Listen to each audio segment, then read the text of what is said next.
सो hi everyone, कैसे हैं आप लोग? चाहे स्टूडेंट हो या पढ़ाने वाले टीचर, सारे फ्रेंड्स को हमारा नमस्कार। मैं मनोज आपके साथ हूँ। कुछ बातें हम लोग करेंगे कैलकुलस का, आज से 300 वर्ष पहले से अभी तक कहानी। तो चलिए शुरू करते हैं। Real fact of calculus. एक मोटा मोटी चीज आप ये सब जानते हैं, बता देते हैं एक बार। आप पढ़ते हैं y इक्वल टू साइन का पावर 10 एक्स डी एक्स, फिर चेन रूल से इसका डिफ्रेंसिएशन करते हैं साइन का power 10 x with respect to sine x, और यहाँ साइन एक्स डी एक्स।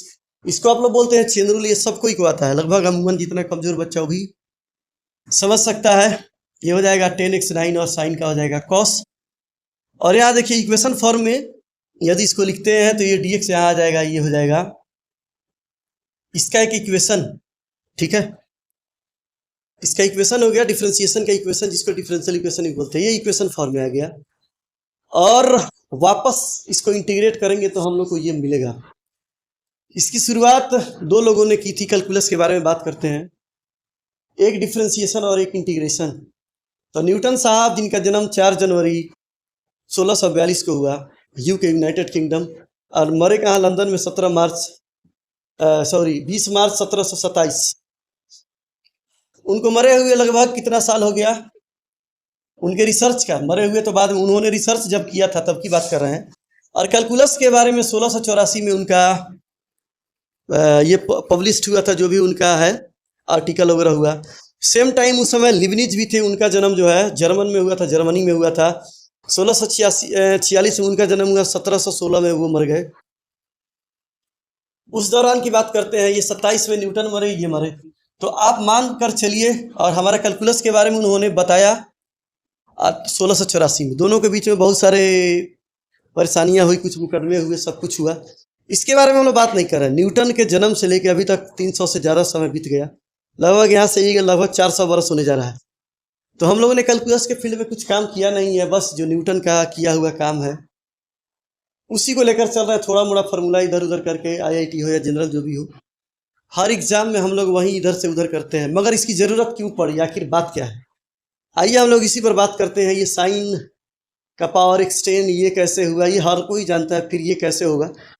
तो रियल फैक्ट जो है कैलकुलस का, वही आपके बारे में आपको हम बता रहे हैं। आपको समझाने की कोशिश कर रहे हैं कि आखिर कैलकुलस में होता क्या है। जो स्टूडेंट्स हैं, जिनको ऐसा ही बताया जाता है और रट्टा लगाकर बिना समझे हुए पढ़ते हैं, तो रियल फैक्ट जो 400 वर्ष पहले लिखा गया था, बताया गया था, वहां से हम लोग शुरू करेंगे और आपको बताएंगे कितना इंटरेस्टिंग कैलकुलस है और इसको किस तरह से बोर करके पढ़ाया जाता है। तो चलिए हम लोग आते हैं, जो बोर्ड पे लिखा हुआ है इसको इरेज करते हैं और फिर आपको बताते हैं न्यूटन से लेकर अभी तक। अब हम लोग बात करते हैं साइन का पावर 10x। इसका डिफरेंशिएशन आखिर होता क्या है और क्यों करते हैं और क्या होता है। तो सपोज कीजिए ये तो बहुत बड़ा पार्ट है, तो क्या आप समझते हैं कि पूरे बॉडी का डिफरेंशिएशन होता है? नहीं, इसका थोड़ा सा पार्ट खुरेज कर दो पार्ट कर दिए, एक साइन का पावर 9 और एक साइन का पावर। तो जैसे होता है कोई चीज गोल्ड वगैरह में, उसका प्योरिटी चेक करने के लिए क्या क्या किया जाता है? थोड़ा सा घिस कर कि गोल्ड सही है या नहीं, चेक किया जाता है क्या इसका क्वालिटी है, कितना कैरेट का। सेम कैलकुलस में भी वैसा ही है, थोड़ा सा पार्ट को काट कर। तो आप मानिए कि डिफरेंशिएशन इनका नहीं, डिफरेंशिएशन छोटे से पार्ट का हो रहा है। तो यहाँ पर इक्वेशन फॉर्म में लिखिए, यहाँ लिखिएगा y का dy, और साइन का पावर 9 तो रहेगा ही रहेगा, और यहाँ साइन क्या आपका हो जाएगा cos x, और यहाँ dx। तो डिफरेंशिएशन हमेशा छोटे से पार्ट का होता है, बड़े का नहीं होता है। या इंटीग्रेशन में भी आप हमेशा याद रखिए। थोड़ा सा लिए हम लोग और इसको अलग किए, और साइन हो गया मेरा cos, और साइन का पावर 9 है। फर्स्ट प्रिंसिपल से जब आप बनाते हैं तो ये जो फॉर्मूला पढ़ते हैं, ये जो पावर 10 है ये साइड में आ जाता है यहाँ, और चेन रूल से भी आप प्रूफ करते हैं, ये फर्स्ट प्रिंसिपल से भी बनता है। ये तो हुआ इसका तरीका। आखिर डिफरेंशिएशन किसका हो रहा है? तो डिफरेंशिएशन हमेशा याद रखिएगा, बड़े से पार्ट को थोड़ा सा उससे निकाल कर उसको टेस्ट किया जाता है। फिजिक्स में बताया इसीलिए गया है। ये जो मैथमेटिक्स है, सर्वेंट ऑफ फिजिक्स है, फिजिक्स का नौकर है मैथमेटिक्स, आप समझ लीजिए। ये फिजिक्स है, ये किंग है, ये एक राजा है। Physics is a king. इसका सबसे मेजर सर्वेंट कौन है? मैथमेटिक्स। और मैथमेटिक्स के जो मेन बच्चे हैं उनमें कैलकुलस, ट्रिगो, अलजेब्रा, ये इनके मेजर है, ये जो है इनके लड़के हैं जो इनके अंडर में इनका हुक्म बजाना है, अदरवाइज मैथमेटिक्स का कोई काम नहीं है। ये बनाया ही गया था। तो न्यूटन ने जब बनाया, जब न्यूटन ने बनाया तो क्यों बनाया, पूरे पार्ट को तो लेना नहीं है ना, खत्म हो जाएगा डिस्ट्रॉय। तो सोचा उस समय थोड़ा सा निकाल कर इसको टेस्ट किया जाए, तो थोड़ा सा अलग किया, साइन पावर 9, और यहाँ साइन हो गया cos x dx। इंटीग्रेशन में क्या होता है आप समझिए, इंटीग्रेशन में है जो पार्ट अलग हो गया है उसको वापस पहले जैसा बनाना है, रिकवर करना है। तो रिकवरी का प्रोसेस जो है, एडिंग का प्रोसेस है, उसको फिर से बड़ा बनाने के प्रोसेस को हम लोग बोलते हैं इंटीग्रेशन। तो यहाँ मेरा इंटीग्रेशन अब किसका हो गया, ध्यान से समझिए। अब इंटीग्रेशन जिसका डिफरेंशिएशन हुआ उसी का इंटीग्रेशन, पूरा बॉडी का तो हमने किया नहीं, ध्यान से समझिए। हमने किसका किया है, इस साइन का डिफरेंशिएशन किया है। तो डिफरेंशिएशन करने के बाद जो हमें मिला है प्रोडक्ट, डिफरेंशिएशन करने के बाद क्या मिला है, मेरा साइन चेंज होकर हो गया कॉस, साइन हो गया चेंज होकर कॉस। ये हमने इसको यहां लिखा है, ध्यान से आप देख ही रहे हैं। तो यहां जब इंटीग्रेशन करेंगे वापस, ध्यान से समझिए, यहां 10 इंटू साइन का पावर 9 बहुत बड़ा बॉडी है, ये बहुत बड़ा है। इंटीग्रेशन न ये डिफरेंशिएशन में शामिल है, न ही इंटीग्रेशन में, ये दोनों से ये बाहर हो जाते हैं। अब ये किसका हो रहा है, यहाँ cos x dx का। तो यही है न्यूटन का कमाल। और ये cos इंटीग्रेट करेंगे तो फिर से आपका क्या हो जाएगा,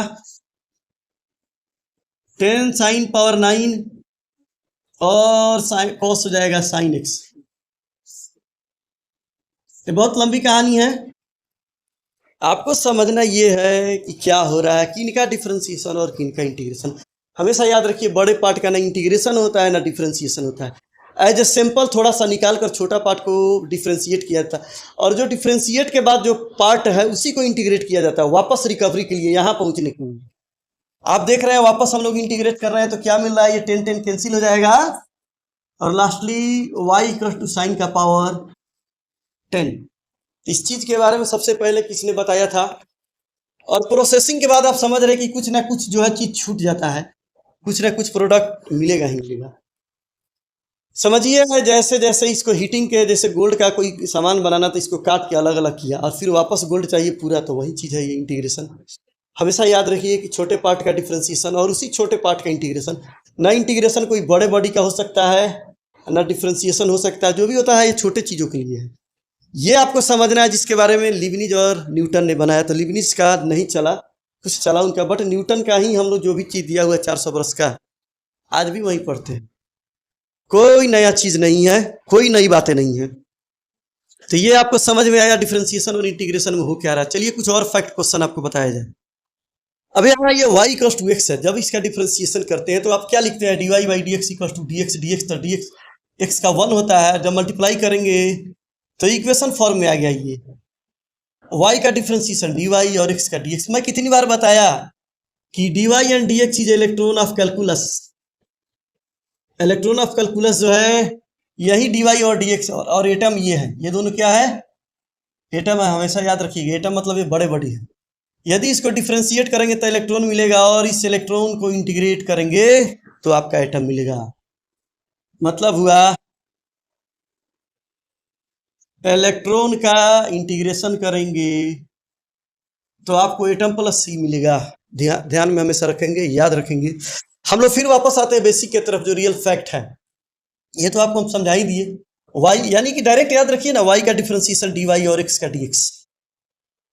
मतलब एटम को डिफरेंशिएट किए, तोड़े, सबसे छोटा पार्ट उसका लिए स्मॉलेस्ट पार्टिकल था इलेक्ट्रॉन, यानी कि dy और dx इलेक्ट्रॉन ऑफ कैलकुलस है, और इलेक्ट्रॉन को हम लोग इंटीग्रेट किए तो एटम मिला। अब आइए डिफरेंशिएशन में हम लोग xn का पावर जो हम लोग पढ़ते हैं, x का पावर n, उसमें क्या होता है, उसमें होता क्या है कि x का एक पावर ले लेते हैं, और एक छोटा वाला पार्ट जो x है वो हम लोग कहाँ ले लेते हैं, यहाँ। ठीक है, अब दोनों पावर को मल्टीप्लाई करेंगे तो फिर n मिल जाएगा +1 -1। अब डिफरेंशिएशन हम बड़े पार्ट इसका कभी नहीं कर सकते, डिफरेंशिएशन हमेशा होगा x का। तो अभी आपको बताया कि x का डिफरेंशिएशन क्या होता है, dx। तो यहाँ हो जाएगा x का पावर n-1 और इस dx का डिफ्रेंसिएशन जो हो जाएगा x का डिफ्रेंसिएशन हो जाएगा dx। यही प्रोसेसिंग है। और फर्स्ट प्रिंसिपल और अदर चेन रूल वगैरह बनाएंगे तो यहाँ एक n आएगा। तो ये एक प्रोसेस आपको बार बार समझा रहे हैं कि डिफ्रेंसिएशन और इंटीग्रेशन में बड़ा बड़ी इन्वॉल्व नहीं होता है, कभी नहीं होता है, हमेशा याद रखिएगा, बेसिक कॉन्सेप्ट है। यदि आप इसको नहीं समझ रहे हैं तो पूरा कैलकुलस पढ़ते पढ़ते परेशान हो जाइएगा, रियल फैक्ट आपको कभी पता नहीं चलेगा। और वापस इसी को इंटीग्रेट करेंगे, यहाँ आपको लिखा हुआ है nx n-1 dx। जब इंटीग्रेट करेंगे तो ये छोटा पार्ट जो इससे टूटकर अलग हुआ था, एक से ये dx बना था, इसी का इंटीग्रेशन होगा, दूसरे का नहीं होगा। तो n x का पावर n-1 बाहर हो जाएगा और इंटीग्रेशन हो जाएगा dx का। और आप सबको इतना होशियार है कि आपको पता है कि dx का इंटीग्रेशन क्या होता है, x n-1 इंटू x का पावर 1 और प्लस c कुछ इसमें प्रोसेस में मिलता है अवशेष। और फिर इसको जब ऐड करेंगे तो क्या आपका आ जाएगा, डिवाइडेड बाई यहाँ हमारा क्या हो जाता है, ये जो पावर है, ये जो पावर आता है दोनों का सम, वो यहाँ डिवाइड होता है। अमूमन मानिए जो यहाँ रहता है वही डिवाइड होता है और कैंसिल हो जाता है और फाइनली आपको मिलता है x का पावर n। यानी कि हमको जो बॉडी हम लोग ने डिस्ट्रॉय किया था यहाँ से, वापस उसको रिकवर कर लिया गया। तो इंटीग्रेशन रिकवरी का प्रोसेस है। जो चीज़ डिस्ट्रॉय होगा, जो चीज़ टूट गया, जो ऑब्जेक्ट से निकल गया, वापस उसको जब हम लोग इस बॉडी को लेकर यहाँ इंटीग्रेट करते हैं तो मेरा इंटीग्रेशन इस dx का हो रहा है, पूरे बॉडी का नहीं। ये लोग इंटीग्रेशन के बाहर, ये इसका ओरिजिनल और रियल फैक्ट यही है जो बार बार समझा रहे हैं।